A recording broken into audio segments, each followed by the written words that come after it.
Okay,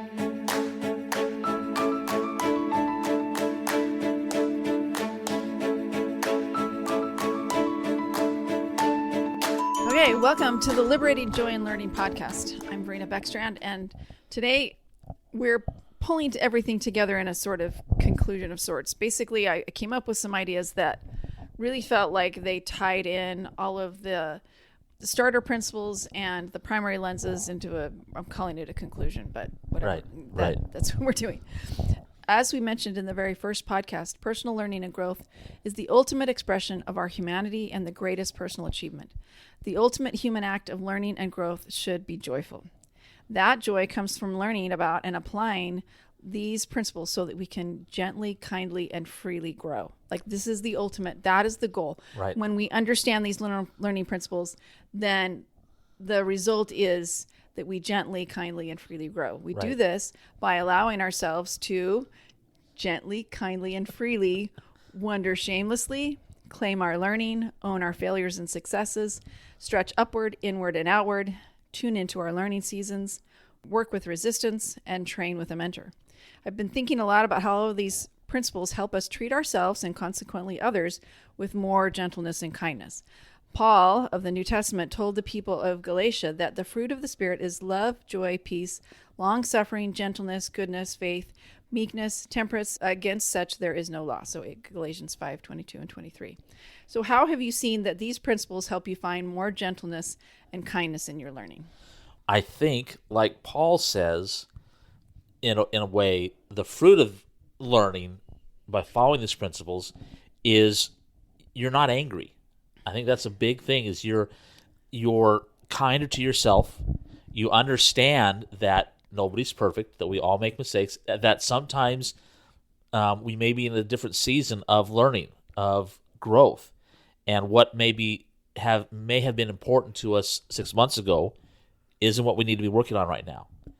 And maybe that what we thought we weren't going to need to be working on 6 months ago is what I want to focus on now. Right, and we can be okay with that. Right, and it's okay. And that's life, that's learning, that's growing, that's not becoming a hermit and enclosing yourself off. Is you realize that you're an evolving person mentally and emotionally, and that it's a good thing. Right. Yeah, I've found that when I understand these principles, when they're kind of foremost in my mind, when I'm not defaulting to like poor learning techniques, then I default to the kindest concept related to learning. Right. So, rather than beating myself up for whatever, I'm kinder and gentler with myself. Right. That I default to that. I don't look for reasons to be angry or frustrated or shameful or feeling guilt. Right. Kind of thing. I love that Paul is also talking about liberty in these when he says, against such there is no law. The psalmist talks about liberty when he says, and I will walk at liberty, for I seek thy precepts. And that's Psalm 119:45. When we take the time to learn about and use these principles of learning, we are liberated from so many of the frustrating aspects of life. Also, there's a freedom of potential. Our learning doesn't need to look like anyone else's, though of course there will be similarities. But when we are following these principles, we are free to choose what's next for us. So how does following these principles liberate your learning? A long time ago, I was training to be a missionary for our church when I was a kid, and they had this example where somebody went to an eye doctor, and he said, I just can't see very clearly. And the eye doctor took off his glasses, and he's like, hey, these help me so well. You should wear these. And of course, the patient is like, no, you should test my eyes, right? And I love this idea that our learning is ours. Right. And we can be free to seek our learning. Right. And yes, there are commonalities, but I hate it when somebody says, oh, everyone should do this. Everyone should.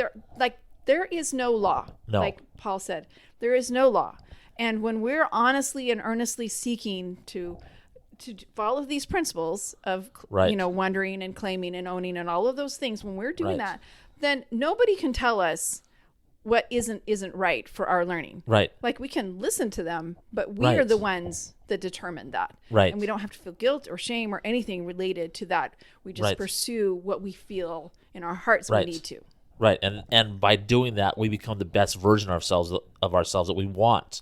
Right. And it's not what your family or your spouse or your boss or anybody else thinks is the best version of you. You're the only one that can determine that. Yeah. And if you follow these principles, then you can find that best version.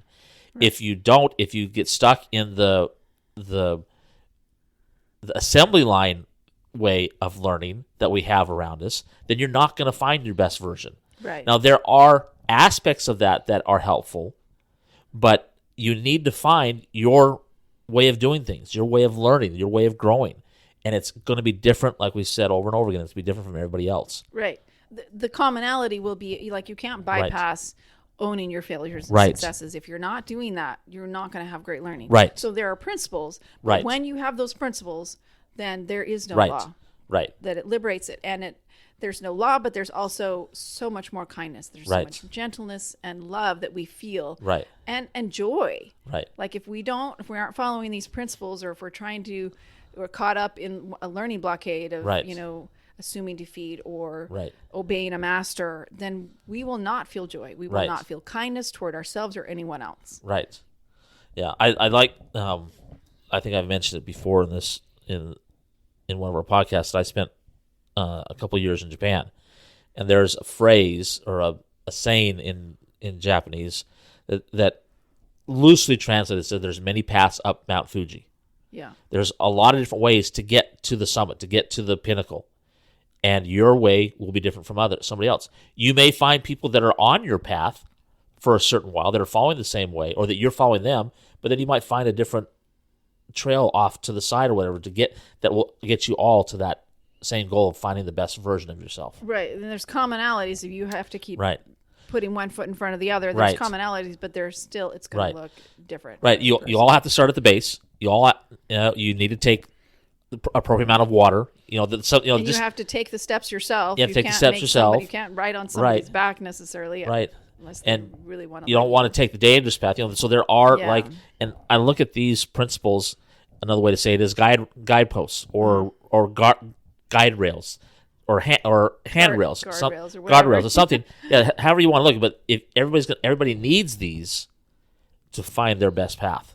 But when you do, yes. then there's liberty and there's joy right. and gentleness and peace. Right. So that's it. Yeah. This is a short one. Yep. But I really wanted to emphasize that right. you really do liberate your path, your joy, your right. gentleness, your kindness. So we hope that all of these principles help liberate your potential to gently, kindly, and freely grow. And we love to hear how it does. Of course, if you have other thoughts about how these principles help you find more joy in learning, we'd love to hear them.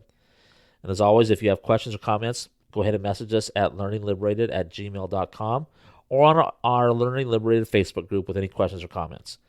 And again, if this episode spoke to you, share it with someone else that might enjoy it as well. Bye. Thank you. Bye.